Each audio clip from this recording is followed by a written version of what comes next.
Dečije uskršnje izložbe začinile su predprazničnu atmosferu ovih dana, a posebno značajan bio je veliki uskršnji vašar održan u Domu vojske.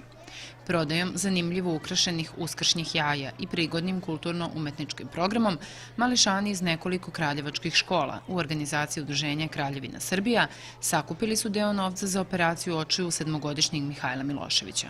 Ova manifestacija nazvana je Vaskršnji dečiji sabor, gde učestvuju svi osnovci grada Kraljeva, zajedno sa predškolcima iz predškolske ustanove Olga Jovičić-Rita, iz Udruženja dece sa autizmom Drugačiji svet i škole za osnovno i srednje obrazovanje Ivo Lola Ribar.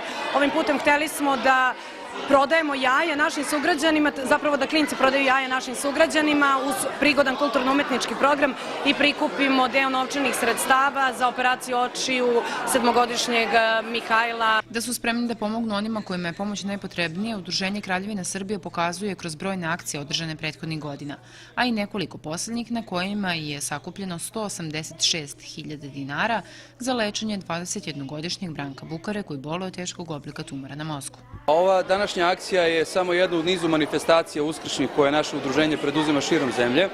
Mogli bi reći da je ovo najveća od manifestacija i da se ona održava ovde u Kraljevu.